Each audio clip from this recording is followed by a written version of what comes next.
is what we have to go out in today.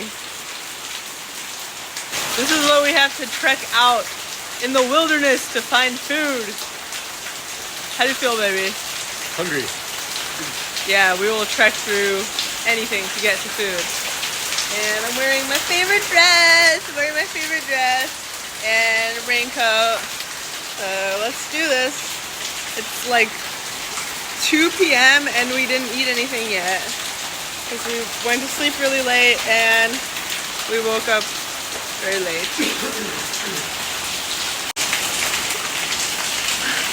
Goodbye. We're gonna drive to breakfast. That is nuts. Look at that. Oh my god. Alright, so look at this. Now look back there. Look at how crazy that rain is. Whoa.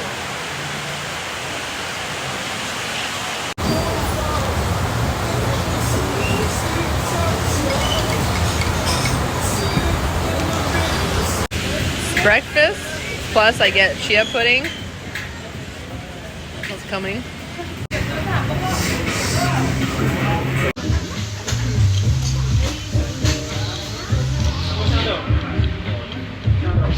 Alright, I'm sitting on the floor and I'm doing a pregnancy workout. I went through some of my visa stuff. There's so many documents. They want like literally everything, and like we're traveling, so we don't have all of our exact paper documents. So it's just been a hassle like trying to get through every single document about like literally they want work documents, letters of explanation, bank statements, school diplomas, like everything. They want everything for this visa situation. So I got through some of it. They want like pictures of records of places that we've been to. Like, it's just so detailed. I think this is why Colombia is so cheap, because I think people are just deterred from wanting to live there for an extended period of time if they're a foreigner, because it's just such a hassle. From what it sounds like, if you're willing to go through the entire process, it's really simple. Like they don't usually turn people away, but I think the reason people don't do it is because it's just too complicated just to try to live in Colombia. And and I know that most people in the world don't really think of trying to live in Colombia. Like, they think of other, like, they'll do this for living in the United States or in Australia or UK, whatever. They won't really go through this for Colombia. Whatever. There's pros and cons, but we're still really excited. Like, we will do all this stuff for Colombia. We love Colombia so much, so we'll bend over backwards to get in that country and to be able to live there long term, at least have a base there long term. And so anyways, I went through some of the stuff today. There's so much more. There's so much more to go through. They need like a specific type of, like, they need you to have a specific type of health insurance. They need a specific type of background check. They need like an FBI background check. It has to be like this. It can't be just like your state, whatever. They just need everything. And so I'm doing a workout break in between. So I got a little burned out. And I'm just doing a pregnancy break. I'm in my 22nd week of pregnancy, almost 23 weeks pregnant, and just been like researching all the ways to prevent complications and tears during labor. And from what it sounds like, it really is preventative. Like, there's really only so much you can do retroactively after you give birth to like prevent tears and problems in your body and scars and all these things. Like, you really want to try to be healthy from the beginning and to be really strong from the beginning. Like, you can retroactively fix things. You can retroactively do a surgery and fix a prolapsed bladder. For example, a lot of women experience bladder problems after giving birth because obviously the trauma to your bladder, the baby pushing it out. So a lot of people experience like all kinds of like long-term calcium deficiencies and anemia and all these crazy things, losing their teeth and all these crazy things from just giving birth. So you can like go back and try to have surgeries and fix things and like do crazy workouts for the rest of your life. Or you can try to be really as proactive as you can possibly be during your pregnancy, before your pregnancy for sure, during your pregnancy, throughout, and then also like for labor. So that's what I'm trying to do. That's what I'm going for. I'm trying to do like a lot of pelvic floor exercises. Like every day I'm doing at least a little bit, like a tiny bit of pelvic exercises. Dancing, like I might have mentioned in my previous video, belly dancing. I only recently discovered that belly dancing was designed for pregnancy and labor and delivery. Like I didn't know that belly dancing as a dance was designed for pregnant women. It was designed to help your pelvis be like really flexible and mobile so that when you're giving birth, your muscles are able to be elastic so the baby can come through. I didn't know that. That's so interesting. Because a lot of, it's like most women experience at least some tearing while giving birth. They call it like the ring of fire when the baby's coming out of those like pelvic muscles, and it like rips the muscles open and it's really painful, and a lot of women have to have stitches or whatever. And that's for natural birth. Forget about C-section. But apparently belly dancing was designed many years ago to help women prepare for that. Crazy. It's crazy that I even from a young age, me and my cousins used to belly dance together, girls, and we just didn't know that that's what it was for. And what a beautiful art that was designed for women. So yeah, I love belly dancing. So that's what I'm still doing that. I'm still doing belly dancing. I try to do it frequently. I don't really practice every day, but whatever. And I'm just trying to be on top of all these things. And I had a dream last night. I had a dream that it was like kind of a nightmare. I woke up from it actually. The dream was that my belly, because the thing is like I'm getting so big so fast and it's kind of scary. Like you're used to your body being one way your whole life, and all of a sudden you have like this gigantic belly that feels like not yours. Like it doesn't even feel like mine. Like sometimes like I'm at our fitness club, I look in the mirror, I see my giant belly, my giant growing belly, and I'm like staring at myself in the mirror like, who is this? What is this doing on my belly? Like this giant lump. Who's inside of there? What is going on? Like it's just so weird, such a bizarre feeling. And everything, all the sensations, especially first time pregnancy, it's just so bizarre. It's so weird. Like I've never felt this stuff before. I've never felt a little human dancing on my bladder. It's like when it's not uncomfortable, it's actually just weird and funny. Like what is going on? Like this random little person is doing a dance on my bladder, and it feels like pitter patter, like little feet, like pitter patter, and it's just like what? And then I saw, there's like one of the staff at our fitness club was like, whoa, you're huge. Like, are you having twins or are you just eating a lot? And I was like, oh my gosh, yes, I am really big. And it is actually scary. It's scary. It looks scary, especially if you're used to seeing me like being really skinny one day, and then all of a sudden you see me being huge, and you're like, whoa. And then I had a dream that my belly got so big that I couldn't walk. And of course, this is actually reality for a lot of women.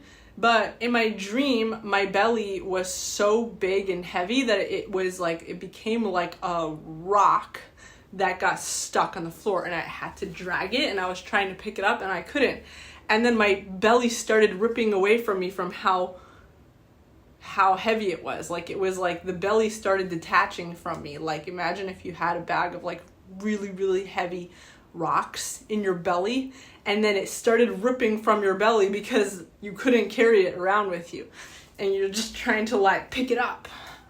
That's what my dream was. It was literally a nightmare, and I woke up and I was just like, oh my God, I can't be that. I can't be this deformed person.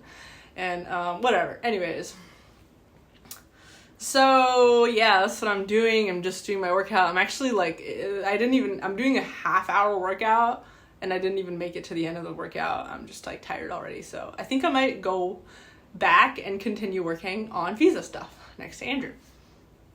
And maybe order another matcha latte, my third matcha latte for the day.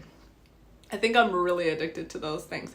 I don't know if it's the matcha that I'm addicted to or the milk that I'm addicted to. Maybe my body's trying to get calcium. But either way, I'm in love with those drinks. They're so yummy. And once we get a kitchen that I can make my own drinks, I'll be making those matcha lattes all day long. Can't stop me. All right. See you guys. Hope you're having a great day, wherever you are, whatever you're doing.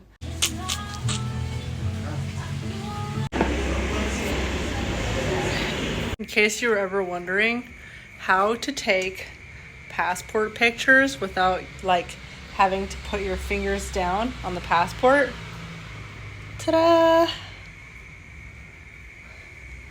So they asked to take pictures of like the inside of our passports without my fingers showing because I'm like holding it down. So we're using this like table thing. I'm putting like a white background underneath. It's a pretty good hack that Andrew taught me. It is the next day and I'm so flustered. Like, I'm so overwhelmed with decision making because the visa process for Colombia is taking forever. And yeah, we can just go to Colombia on our tourist visas, no problem, whatever. But like, we want to be able to stay there longer without having to get up and move. And it like right after giving birth, we want to be able to like relax, you know, move there, stay there, and then not have to get up and do like a visa reset, you know? And it's just, Colombia, it's just hard. It's just, they have so many requirements, and it's the more we do it, the more it's just complicated and expensive it is, because it's like they require you to do things that are complicated and expensive. And it's like, ugh. And so part of me is worried that we might have to give birth in Israel if we're in Israel too long. And I told my family that, and they're so excited. They're like, oh my God, yeah, you should give birth in Israel. Like, we'll take care of you, whatever. And they're so sweet. Like, they're so, and that actually is the number one reason why I would want to give birth in Israel, is just to have that like family and love and support, like endless support. It's crazy. But other than that, Israel is just not a comfortable place at all. It's just not a place where I feel like, ugh. Like, it's just like expensive for nothing to me. That's just how I see it. Expensive for nothing. And, you know, maybe compared to the US, it's like there's stuff, you know, there's value that you can find compared to the United States, because the US is expensive. But compared to most places that we've been to, Israel is expensive for nothing. Like, really just not. I don't know. Like when I look at shopping, like shopping apps and stuff like that in Colombia, it's just so much more convenient.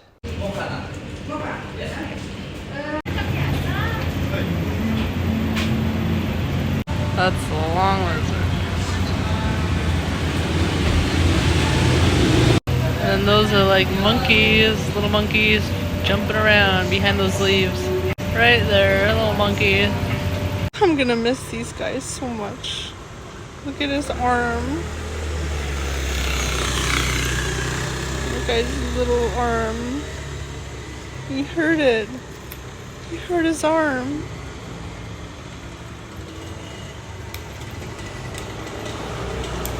And that one's holding a cigarette. Look at that one on the elephant. He's holding a cigarette.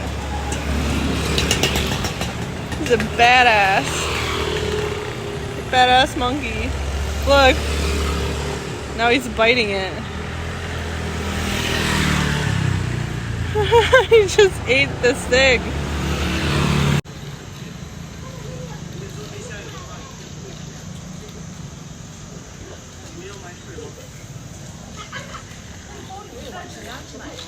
Babies.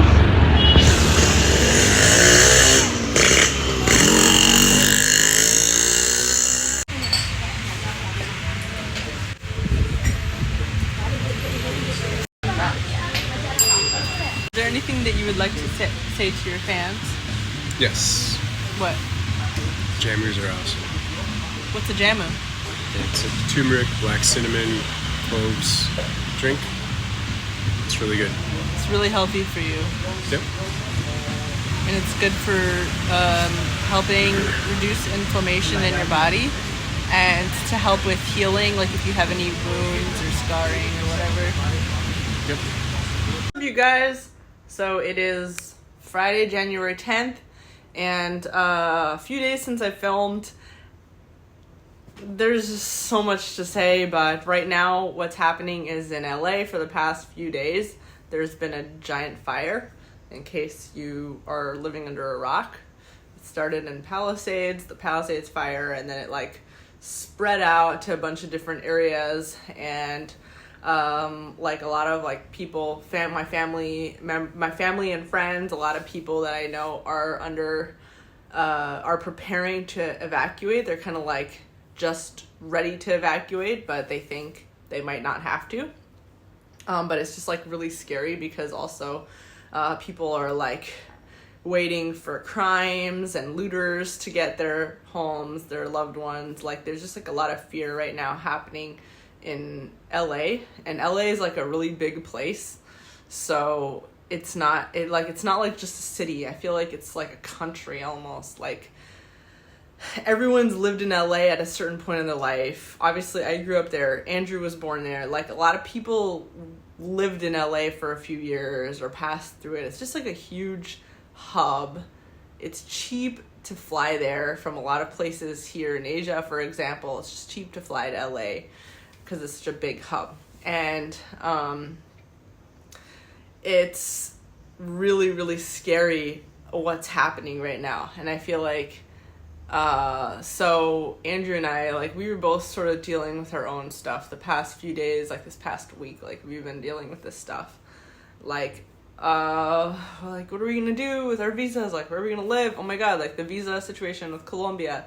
I just discovered that all of our stuff have to be translated, but not like just through ChatGPT or Google Translate. It has to be translated with an official government recognized Minister of Interior certified translator in Colombia. And they charge not cheap, especially not cheap for Colombia, for every single document. So every single document that you translate in order to get a visa, you have to submit a bunch of documents, right? A lot of documents, like my college diploma, for example, like just like a lot of documents.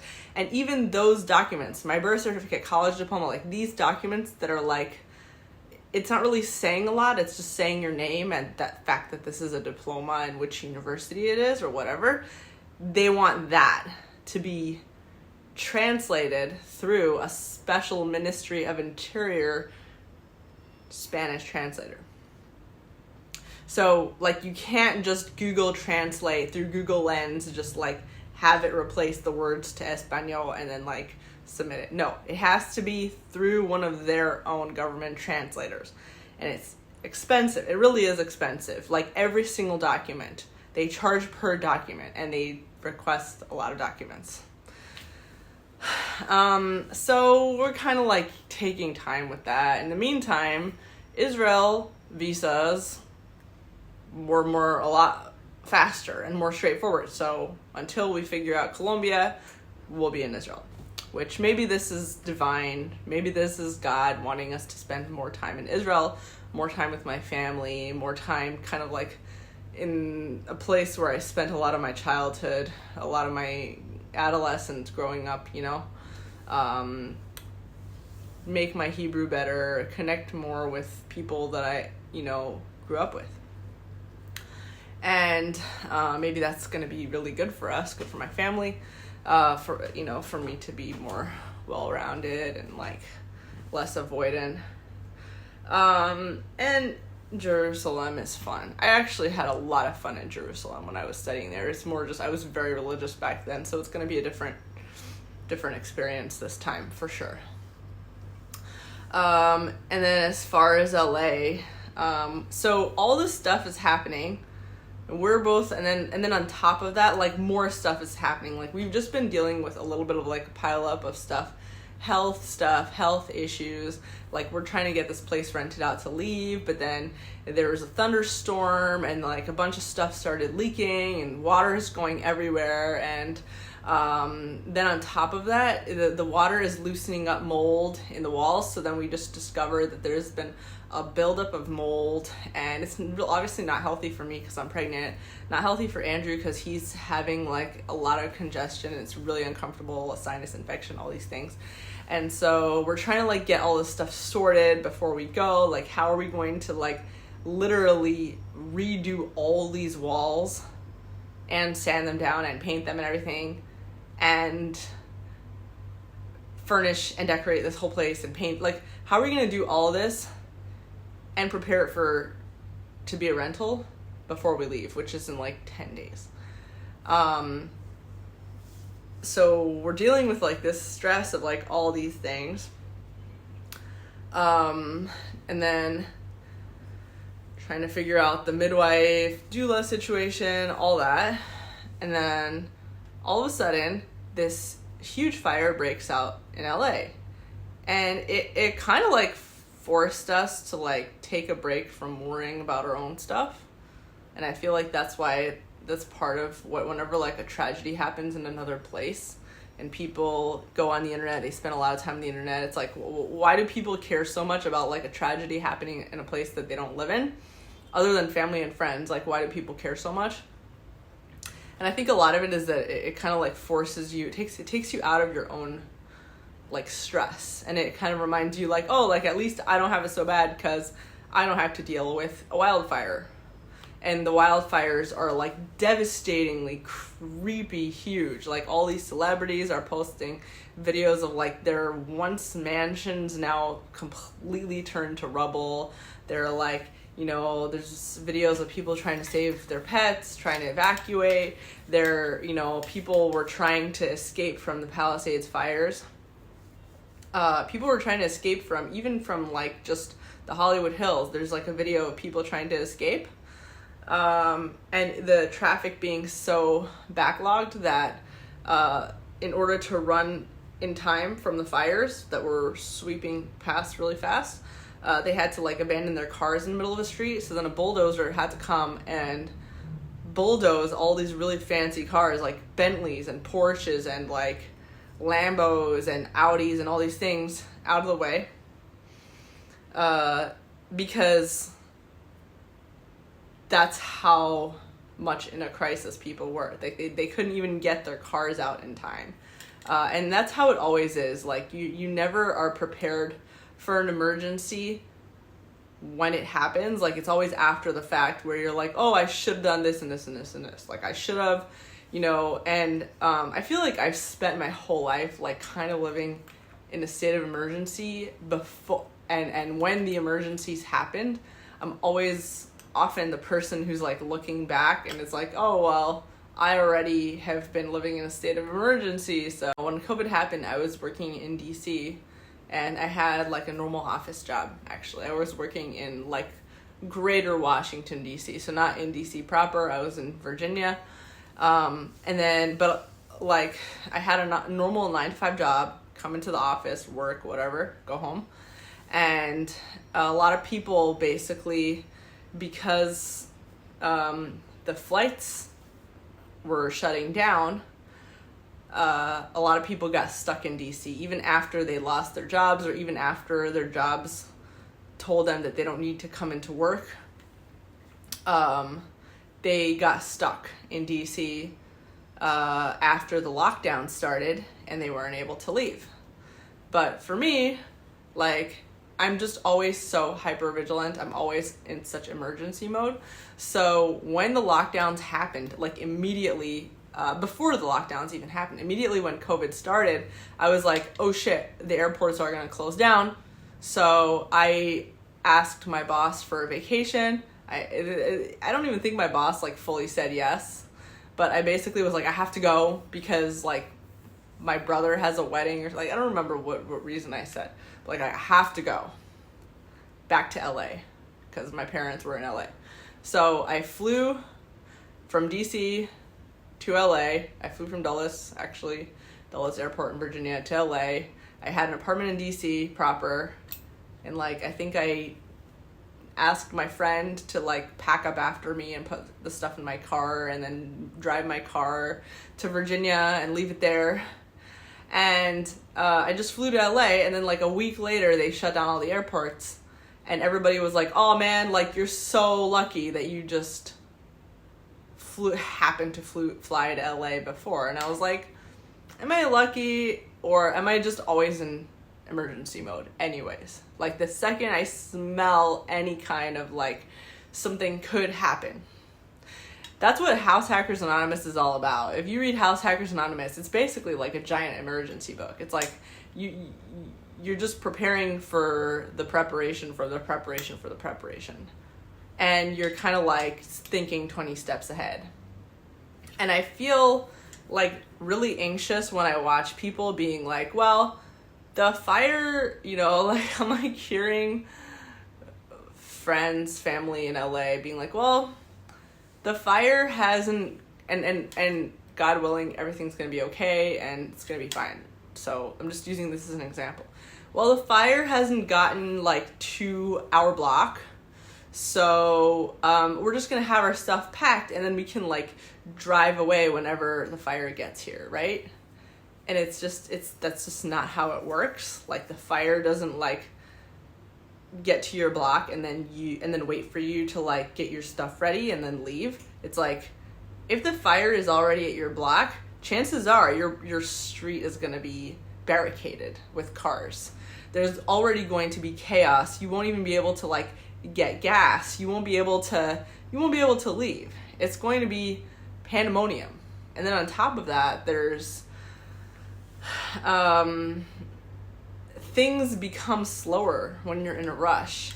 So yeah, I'm always in emergency mode.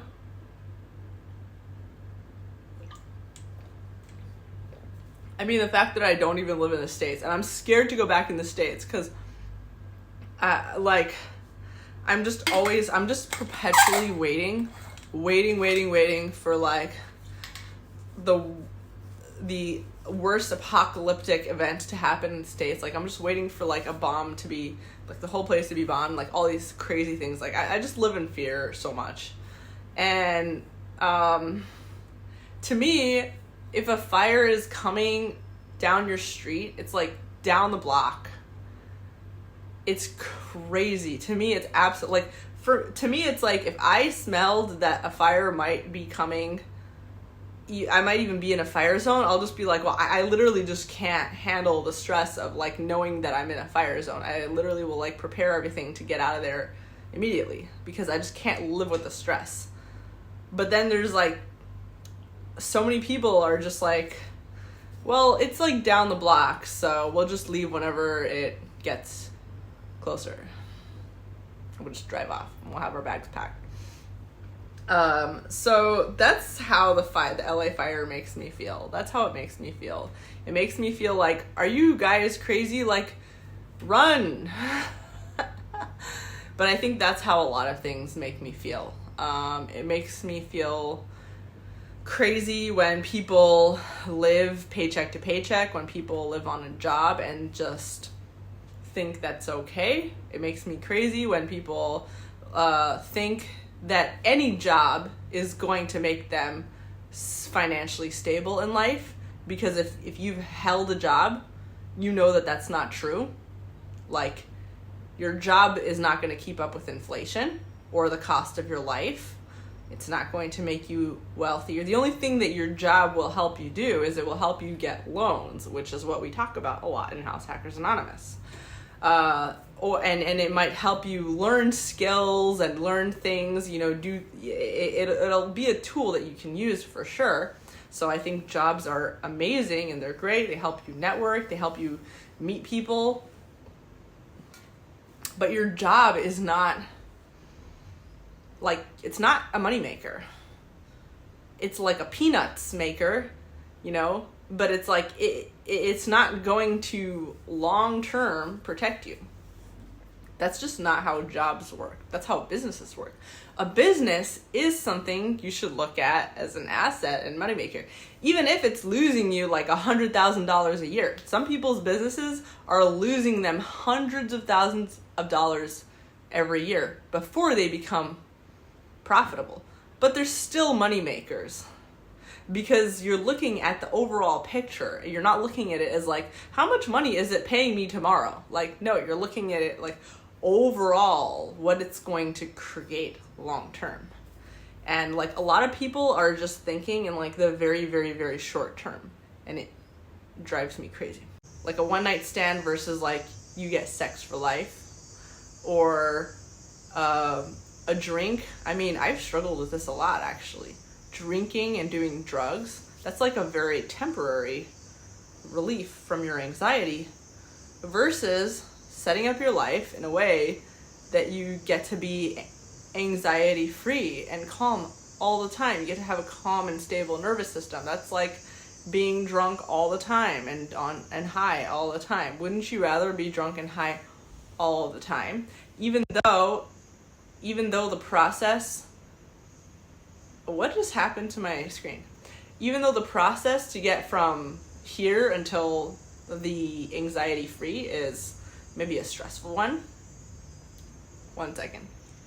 So maybe it's just a marker of desperation or like a calm nervous system, but I feel like blessings in your life come more easily when you're able to think a little more long term, and you're only able to think more long term when you're not desperate. And so like the key is getting out of desperation, not being so reliant on one thing, not having all your eggs in one basket. Like, a lot of people are super rich in one area. Like, they have like a lot of Bitcoin, or they have a lot high salary, like a really high salary, and that's it. They don't have any other skills. They don't speak any other languages. They don't have any travel experience to be able to get up and move if shit hits the fan. They don't have a way to get another job. They don't have their lifestyle downsized in the case that they lose their job. They don't have any other investments. Like, if they have a lot of Bitcoin, something happens to Bitcoin. So my camera app started glitching while I was talking, and it's really annoying. I lost like 30 minutes of me rambling, and I don't even remember what I was rambling about. It was just glitching, like blah, blah, blah, blah, blah, blah. And I guess I was talking about like not being prepared in case of emergency, and like when you're prepared, then you're able to make more relaxed decisions because you know that you have other options, and you're able to not act with desperation, which causes you to make the kind of decisions that make even more money. But anyways, yeah. Hello. So this is the Catan game. Oh, I'm just gonna wipe it all down and pack it up while these guys are working. So this has been sitting out here and just getting really dirty and crummy, and like cobwebs and animals pooping and all these things, bugs. And I'm just gonna try to clean it all up so it doesn't get any more damage than it already has, especially because they're working on the house today.